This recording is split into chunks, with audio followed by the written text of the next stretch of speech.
Hi friends, welcome to IAS APSC tsp సెక్చర్స్.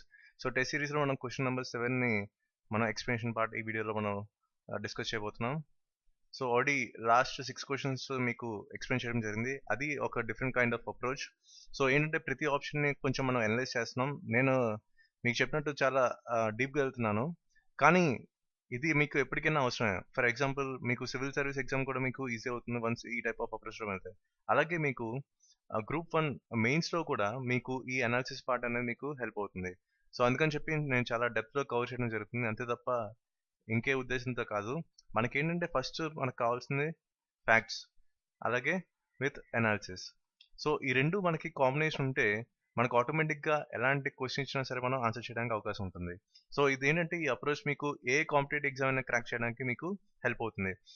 మీకు civil service అయినా మీకు ఈజీ అవుతుంది, అలాగే గ్రూప్ 1 కానీ గ్రూప్ 2 కానీ ఏ కాంపిటేటివ్ ఎగ్జామ్ అయినా సరే మీరు ఈజీగా ఆన్సర్ చేయగలరు. సో ఇది ఈ అప్రోచ్లో ఉన్న మెయిన్ బేసిక్ ఐడియా. కానీ కొంతమందికి నచ్చట్లేదు, అది నాకు అర్థమవుతుంది. కానీ ఇలా వెళ్తేనే మనకి హైయర్ క్యాటర్లో ఉన్న జాబ్స్ రావడానికి మనకి అవకాశం ఉంటుంది. సో అల్టిమేట్లీ ఏంటంటే వెల్ఫేర్ టు ద పీపుల్ ఎవరైతే ఇది చూసుకుంటారో మెయిన్ ఎయిమ్గా, అది ఆటోమేటిక్గా వాళ్ళకి థింగ్స్ అన్ని వర్కౌట్ అవుతాయి. సో మనకేంటంటే మీకు ఫోకస్ చేస్తుంది, కొంతమంది ఏంటంటే అంటున్నారు అనాలిసిస్ పార్ట్ అనేది రావట్లేదని. సో మీకు అనాలిసిస్ పార్ట్ మీకు బాగా రావాలంటే జస్ట్ ఆ టెస్ట్ సిరీస్ పేపర్ ఉంది చూసారా, ఆ టెస్ట్ సిరీస్ పేపర్ ఉన్న ఆప్షన్స్ అన్ని కూడా మీరు గూగుల్ చేయండి. సో వన్స్ మీరు ఆ గూగుల్లో మీరు సెర్చ్ చేస్తే మీకు అనాలిసిస్ పార్ట్ అనేది ఆటోమేటిక్గా దొరుకుతుంది. కాకపోతే దీంతో పాటు మనకేంటే own ideas. So own ideas ఎవరికైతే ఉంటాయో, ఓన్ అనాలిసిస్ అనేది ఎవరు పెడతారో, ఆ క్రిటికల్ థింకింగ్ పార్ట్ అనేది ఎవరు బాగా యూటిలైజ్ చేసుకుంటారో అది వాళ్ళకి డెఫినెట్గా హెల్ప్ అవుతుంది. సో ఇది మన బేసిక్ అప్రోచ్. సో కొంతమంది ఏంటంటే అడుగుతున్నారు, ఏంటి ఈ టెస్ట్ సిరీస్లో మనీ రైజ్ చేస్తున్నారు, అలాగే నోట్స్ ఉంది కదా, నోట్స్ కూడా అవి డౌన్లోడబుల్ పెట్టి దానికి ఒక ఫీ కింద పెట్టి కూడా మీరు ఫండ్స్ రైజ్ చేస్తున్నారు. సో దీనికి మెయిన్ రీజన్ ఏంటని అడుగుతున్నారు. సో దీనికి మెయిన్ రీజన్ ఒకే ఒక కారణం అండి. మీరు చూస్తే ఇదంతా నేను ఒక పెన్ గ్రాఫిక్స్ ట్యాబ్లెట్తో నేను రాస్తున్నాను. సో ఇదేంటంటే ఇలాగా వచ్చిన మనీతోనే నేను ఈ పెన్ గ్రాఫిక్స్ ట్యాబ్లెట్ని కొనడం జరిగింది. అంటే ఏదైనా సరే ఇప్పుడు చేసినా జస్ట్ ఆ ఛానల్ ఇంప్రూవ్మెంట్ కోసమే తప్ప, అంటే క్వాలిటీ కోసం చూస్తున్నాను తప్ప ఇంకేం కాదు. ఇది ఒక మెయిన్ రీజన్.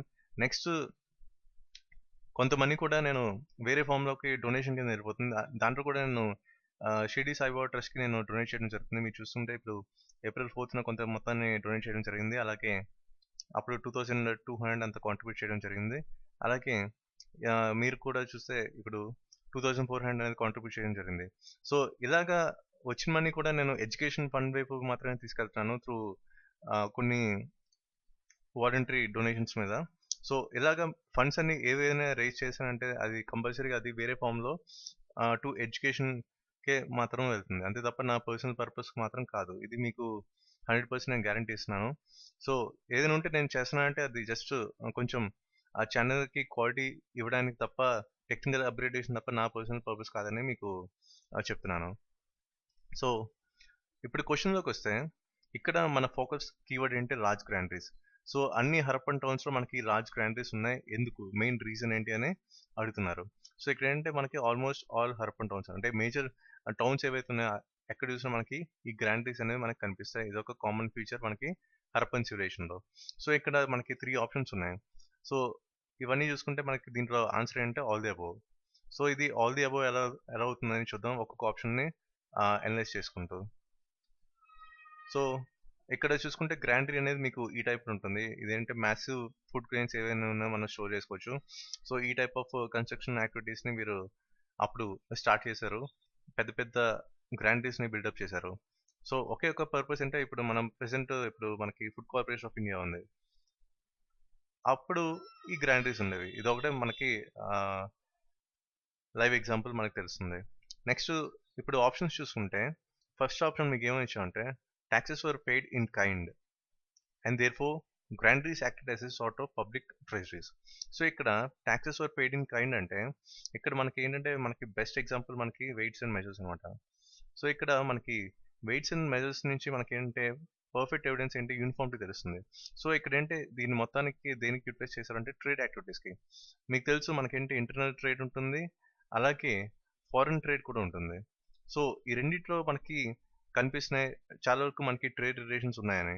సో దీంట్లో కంపల్సరీ మనకి యూనిఫామిటీ మెయింటైన్ చేయాలి. అందుకని చెప్పి ఈ వెయిట్స్ అండ్ మెజర్స్ని వీళ్ళు ఫామ్ చేసుకోవడం జరిగింది. నెక్స్ట్ ఇంకోటి ఏంటంటే ఇప్పుడు అర్బన్ సివిలైజేషన్ అంతా అర్బన్ సివిలైజేషన్ అంటాం. సో ఇక్కడ అర్బన్ కల్చర్ కానీ మనకి ఎలాగా మనకు తెలుస్తుంది, వాళ్ళకి ఎంతో కొంత రెవెన్యూ పార్ట్ ఉండాలి, లేకపోతే ఆ సివిలైజేషన్ తాలూకు డెవలప్మెంట్కి ఎలా అవుతుందని మనకు తెలియదు. So revenue generation compulsory. So ఈ రెవెన్యూ జనరేషన్ దేని వల్ల వస్తుంది, ట్యాక్సెస్ వల్ల వస్తుంది. సో ఈ ట్యాక్సెస్ అనేది కూడా ఒక ఐడియా ఉంది. ఏంటంటే ఫర్ ఎగ్జాంపుల్ నాకు కొన్ని గూడ్స్ కావాలి, నేను వేరే దేశం వాడిని లేకపోతే వేరే ఏరియా వాడిని.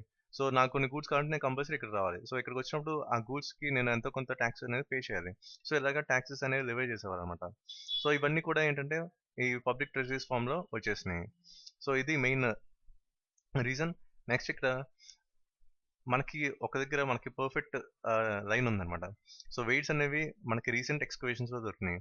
సో దీంట్లో ఏంటంటే వీళ్ళు ఈ వెయిట్స్ని ట్రేడ్ యాక్టివిటీస్ని కంట్రోల్ చేయడానికి, నెక్స్ట్ ట్యాక్సెస్ కలెక్ట్ చేయడానికి యూస్ చేసేవారు ఉంది. సో అందుకని చెప్పి మనకి ఆప్షన్ ఏ అనేది రైట్ అవుతుంది. నెక్స్ట్ ఆప్షన్ బికి వస్తే surplus produce of the country side was stored in towns. So మనకి ఏదైతే ఎక్సెస్ ప్రొడక్షన్ అంటే ఫుడ్ ప్రొడక్షన్ ఏదైతే ఎక్కువ వస్తుందో అవన్నీ కూడా వీళ్ళు ఆ ఫుడ్ గ్రెయిన్స్ని మొత్తాన్ని టౌన్స్లో స్టోర్ చేసేవారు. సో టౌన్స్లో ఎందుకు పెట్టేవారు, సో ఇది ఒక మెయిన్ రీజన్. మెయిన్ అంటే కంట్రీ సైడ్ అంటే ఇప్పుడు విలేజ్ నుంచి టౌన్స్కి ఇప్పుడు మనం ఎందుకు తీసుకొస్తాం, ట్రేడ్ యాక్టివిటీస్కి. సో అలాగే వీళ్ళు ఫుడ్ గ్రెయిన్స్ ఏవైనా ఉన్నా సరే అవి టౌన్స్లో తీసుకొచ్చారు.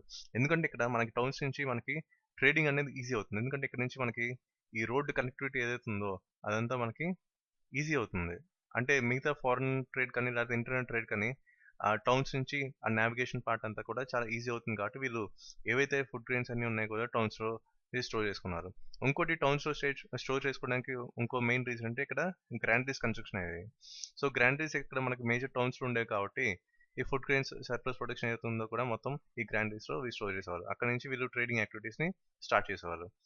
సో ఇక్కడ ఏంటంటే మనకి ఒక పాయింట్ ఉంది, urban culture sustain by surplus agriculture production and commerce. So ఇక్కడ మనకి అర్బన్ కల్చర్ అనేది ఎలా మనకి స్టార్ట్ అయిందంటే ఏదైతే అగ్రికల్చర్ ప్రొడక్షన్ ఎక్సెసివ్ ఉందో లేకపోతే ట్రేడింగ్ కామర్స్ చాలా బాగుందో దీని నుంచి, అందుకని చెప్పి అర్బన్ కల్చర్ అనేది చాలా హై లెవెల్లో ఎస్టాబ్లిష్ అవ్వడం జరిగింది.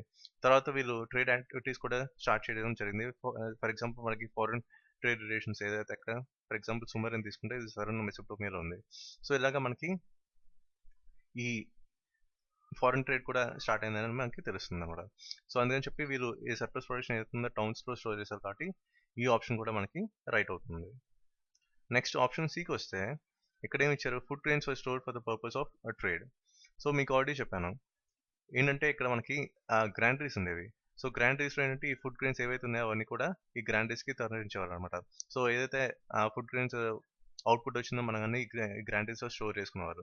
సో దీనివల్ల ఏంటంటే మనకి తెలుస్తుంది ఈ స్టోరింగ్ పర్పస్ ఈ గ్రాండరీస్లో స్టోర్ చేయడం వల్ల మనకేంటి సర్ప్లస్ ఫుడ్ గ్రెయిన్స్ ఉన్నాయని మనకి తెలుస్తుంది అనమాట. సో ఈ ఫుడ్ గ్రెయిన్స్ కూడా వాళ్ళకి మిగిలింది కాకుండా అంటే వాళ్ళ పర్సనల్ కన్జంప్షన్తో పాటు ఎక్సెస్గా ఏదైతే ఉందో అవి ట్రేడింగ్ యాక్టివిటీస్కి యూస్ చేసేవారు. అది కూడా ఇప్పుడు కూడా మనం అది యూస్ చేస్తాం. ఫర్ ఎగ్జాంపుల్ ఫార్మర్స్ ఉన్నారు. ఫార్మర్స్ అంటే సంవత్సరం వరకు వాళ్ళకి అవసరమైనంత వాళ్ళు ఇంటి దగ్గర పెట్టుకొని మిగతాది ఏదైతే ఉందో అదంతా బయట మార్కెట్లోకి ఇచ్చేస్తారు. సో ఇదే మనం ప్రెజెంట్ చేస్తుంది. అప్పుడు అలా చేశారు, ఇప్పుడు మనం ఇదే చేస్తున్నాం. సో ఇది మెయిన్ రీజన్ అనమాట. సో దీన్ని బట్టి ఏమవుతుంది అర్థమవుతుందంటే మనకి ఆప్షన్ సి కూడా కరెక్టే. సో మనకేంటి ఇప్పుడు ఏ బి సి ఈ 3 ఆప్షన్స్ కూడా రైట్ అవ్వడం వల్ల మనకి డి ఆప్షన్ ఏముంది, all of the above. So అందుకని చెప్పి మనకి డి ఆప్షన్ అనేది మనకి రైట్ అవుతుంది. So that's it for this video and thank you for watching this video and please subscribe to our channel IAS APPS CTSP Research for more videos. Thank you.